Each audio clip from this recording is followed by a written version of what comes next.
est 20h09 à Toulène, dans le centre du Cameroun. Bienvenue au journal. Les titres à la une de l'actualité de ce dimanche 9 septembre. Rentrée scolaire 2018-2019, le marché central de Douala fait sa mue. De nouvelles dispositions sécuritaires ont été prises pour faciliter la circulation dans les espaces marchands.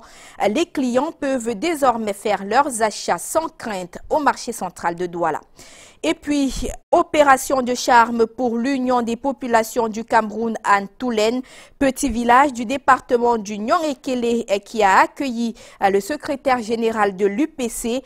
Entre autres recommandations faites par l'honorable Bapolipot, celle de voter Paul Biya, le candidat du RDPC, le 7 octobre prochain. Voilà pour la une du journal.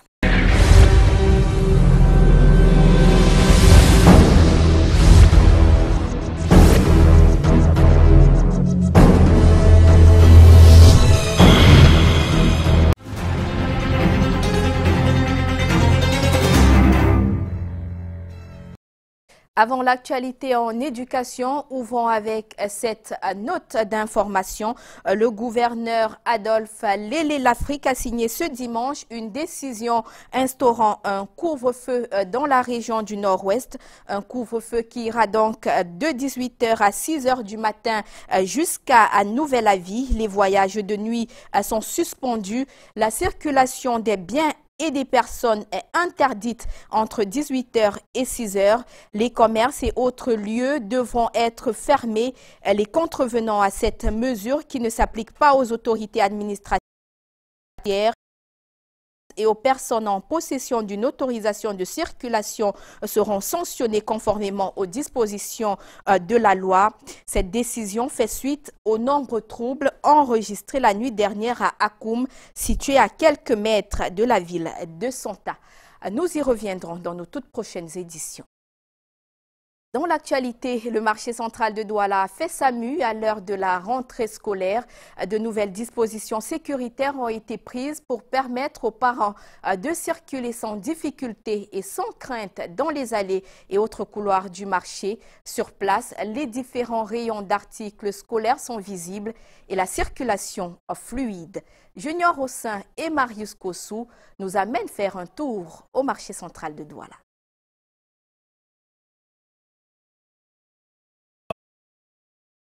Marché central de Douala, aux couleurs de la rentrée scolaire. Ici, plusieurs dispositions ont été prises pour permettre aux uns et aux autres d'avoir un accès facile aux fournitures scolaires. Un rayon papeterie et aussi un rayon vente de salles de classe. Ici était tout feu, mais finalement il y a ouverture. Oui, c'est facile de trouver les cahiers, les livres, les bics et tout et tout. Au marché central de Douala, les risques de se voir chipper un bien est désormais impossible. Particulièrement, nous avons augmenté la sécurité. Parce que la période de rentrée aussi, avec l'affluence que nous avons au marché, il y avait plus de bandits qui passaient. Nous avons augmenté la sécurité. Contrairement aux grandes surfaces, le marché central de Douala offre des fournitures scolaires à moindre coût. Sacs, gouttes pour enfants, cahiers, crayons, etc. Le marché des nouvelles, c'est différent des grandes surfaces où les ventes, il y a plus de TVA et tout. Au marché central, vraiment, c'est le moins cher. Désormais, il est très facile d'aller d'un point à l'autre dans ce marché. Toujours en éducation, la ville de Bafia dans le département du Mbam et Inoubou fait le bilan de l'année scolaire 2017-2018 et fixe le cap à atteindre pour cette nouvelle année qui démarre. La sectorielle de l'éducation tenue cette semaine était présidée par le préfet du Mbam et Inoubou. Le récit de Patrick Ngwanya et d'Espoir Baïa. L'absentéisme des enseignants dans les salles de classe en complicité avec les chefs d'établissement, la consommation de stupéfiants, le port des téléphones portables en milieu scolaire, voilà autant d'éléments évoqués au cours de la sectorielle des responsables d'établissement tenue à Bafia. Quant aux difficultés pratiques de la gestion, ceci va se résoudre sûrement au fur et à mesure, mais il y a quelque chose de réel qu'on devrait évoquer. L'indisponibilité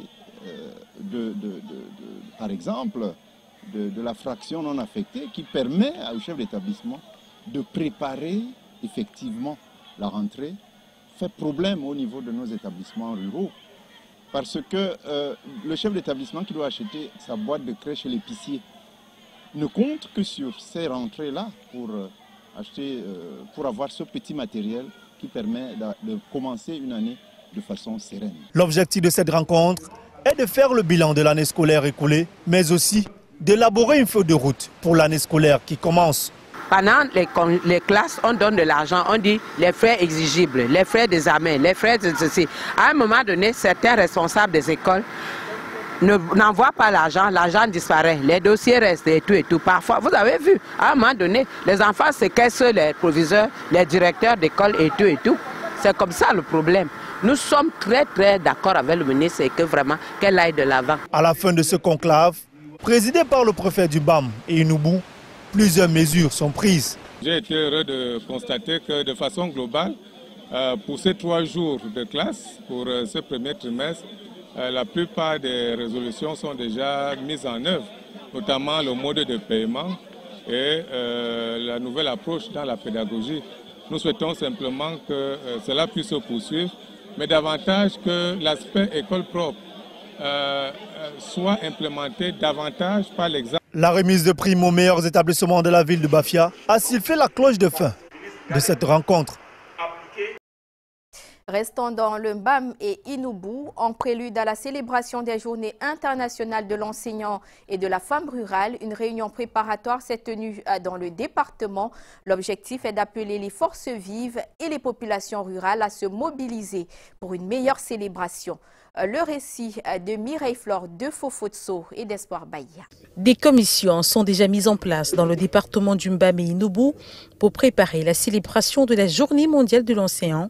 Ceci à l'issue des travaux de la première réunion préparatoire qui vient de se tenir à Bafia. Autour du préfet, ses collaborateurs, les sous-préfets, les délégués départementaux, les chefs services, les enseignants ainsi que les acteurs de la société civile. Chacun a apporté sa contribution et des réserves ont été tout de même émises à propos de la célébration ou non le 5 octobre de la journée de l'enseignant, vu l'actualité politique du moment, à savoir l'élection du 7 octobre. Nous avons mis des commissions sur pied et nous attendons de voir si la hiérarchie va maintenir la date ou la déplacer compte tenu de l'importante échéance électorale présidentielle le 7 octobre. Ensuite, il y a eu une communication sur la gestion des logements administratifs par le délégué des domaines, parce que nous avons constaté un certain désordre dans ce domaine. Ils en ont profité pour parler également de la célébration de la journée de la femme rurale, en posant les jalons de cette célébration dans cette partie du pays. Et la localité de Nitoku a été choisie pour abriter les festivités. Beaucoup d'innovations dans le bien-être de la femme rurale.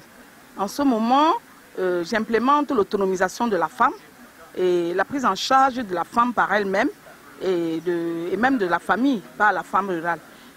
À Nitoku, nous avons associé, j'ai fait associer aux travaux champêtres des activités commerciales telles que la production de l'eau de javel, du savon, la production de la fabrication du foléré, l'élevage, et la transformation du manioc dans le tapioca, le séchage des feuilles de manioc. Précisons que le département du BAM et Inoubou est l'une des mamelles nourricières de la région du centre. À cet effet, sur le terrain, les difficultés sont palpables. Les populations de Duk peinent toujours à rallier les villes de Bafia et de Goro, faute de bac. À cela s'ajoute le problème du mauvais état des routes. Parlons à présent de reboisement dans la région de l'Est. Les autorités et la population du Soleil Levant se mettent ensemble pour sauvegarder la biodiversité. L'action menée cette semaine à Bertois consistait à mettre sur terre 1000 tiges d'arbres, un déploiement sous la bannière du projet Nouveau Village d'Orient. Le récit de Patrick Ngwanya et de Koumaï Kizito. Près de 1000 arbres plantés dans le département du Oignon. Ceci dans le cadre du projet Nouveau Village d'Orient, lancé par le gouverneur de la région de l'Est. Les populations ont décidé de changer un peu la physionomie de leur village en plantant des arbres ornementaux au bord des voies de communication. C'est cet aspect que je suis venu lancer ici aujourd'hui. Grégoire Mvogo, accompagné d'une forte délégation, a sillonné tour à tour l'arrondissement d'Abomban, Bama, Makok et Akok Manga dans l'arrondissement de Bembe. Ceci dans le but de sensibiliser les forces vives et populations sur l'importance de la protection de la nature. Nous prenons à bras le corps ce projet pour que les arbres qui ont été plantés cet après-midi, heureusement avec la bénédiction du ciel, vous savez qu'il est tombé une forte pluie pour nous accompagner dans cet événement-là, dans ce projet. Nous voulons prendre un engagement pour que les arbres qui ont été plantés puissent grandir. Ce sont les tiges qui sont mises en terre ici, dans le département du Oignon. Et c'est grâce à ses multiples vertus que cette plante a été sélectionnée parmi tant d'autres pour assurer le changement des villages concernés. Ces arbres, le choix n'est pas un choix hasardeux. C'est des plants qui servent d'ornement, qui permettent aux populations de lutter contre ce qu'on appelle le réchauffement climatique. Donc c'est des plants qui servent aussi d'ombrage. En procédant à la plantation de ces arbres, le gouverneur de la région de l'Est n'a pas manqué d'instruire aux autorités locales d'assurer le suivi et l'encadrement de cette action qui devra se multiplier au fil du temps.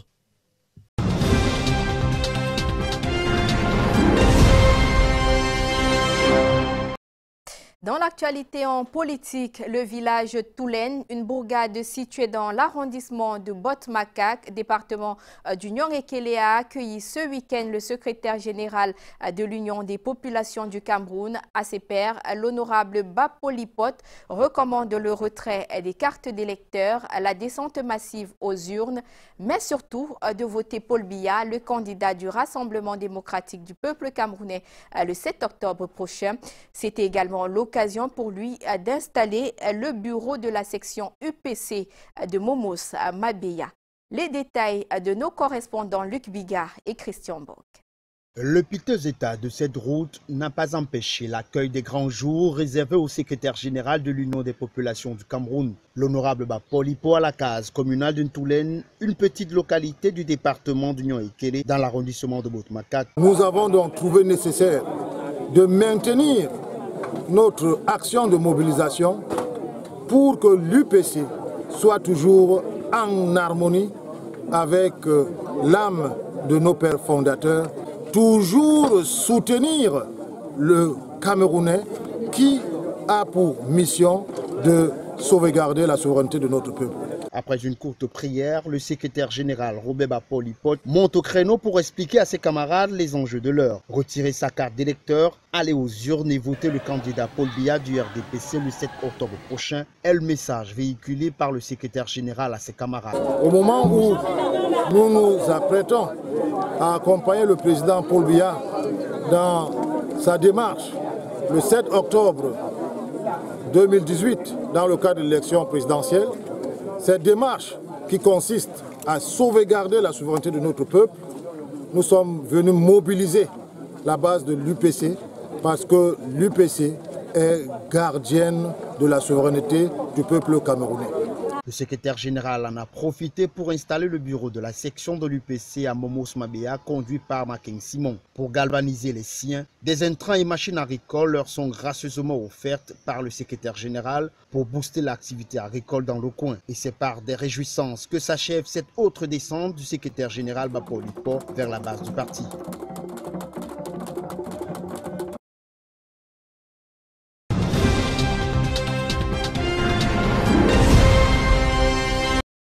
Il était également question de protection nucléaire cette semaine. Des hauts commissaires et législateurs ont été édifiés sur les instruments juridiques internationaux qui encadrent la sécurité nucléaire. Le constat fait est celui de la lenteur du Cameroun qui traîne encore le pas en dépit de l'existence d'un plan intégré qui a été passé en revue à Yaoundé. Le compte rendu de Brand Kamga et d'André Marindia. Le Cameroun à la croisée des chemins, entre grands chantiers et différentes crises, les matières radioactives peuvent servir d'armes de destruction massive en cas de mauvaise manipulation. Elles peuvent tomber entre des mains malveillantes qui s'en serviraient pour causer des dégâts, aussi bien à l'homme qu'à l'environnement. L'Agence nationale de radioprotection du Cameroun passe en revue le plan intégré d'appui à la sécurité nucléaire depuis ce lundi à Yaoundé. Les enjeux sont énormes pour un plan de mise en œuvre plus efficace. Le Cameroun va accueillir la CAN 2019 dans 5 stades. Donc il faudra également déployer les moyens humains et matériels dans ces stades-là pour la mise en œuvre des mesures de sécurité nucléaire. La vision est périodique mais aussi lointaine. Il faut trouver les techniques et moyens nécessaires au niveau des frontières nationales pour garantir, contrôler l'entrée au Cameroun de toutes les matières nucléaires et radioactives, qu'elles soient autorisées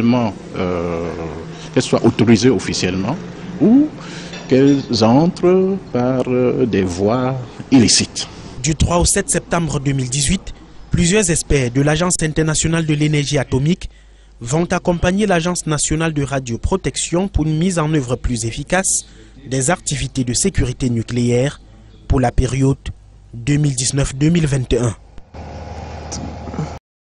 Avant de refermer ce journal, rendons-nous à Yaoundé où nous attend déjà la grande équipe de la Reine. Bonsoir Rodrigue Tanguay, vous recevez ce soir le professeur Marcelin Vunda-Etoa, secrétaire général du Conseil de l'agrément du manuel scolaire.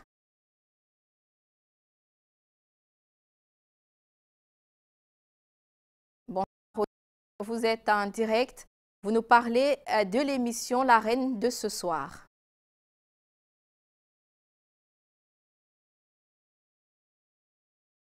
Vous l'avez compris, juste après ce journal, c'est l'équipe de la Reine qui prendra la place. L'invité, c'est le professeur Marcelin Vunda-Etoa, secrétaire permanent du Conseil de l'agrément du manuel scolaire. Plus tard, ne manquez pas à partir de 22 h, la tribune de l'histoire présentée par Anani Rabié-Binzi. Bonne soirée et bon début de semaine à tous.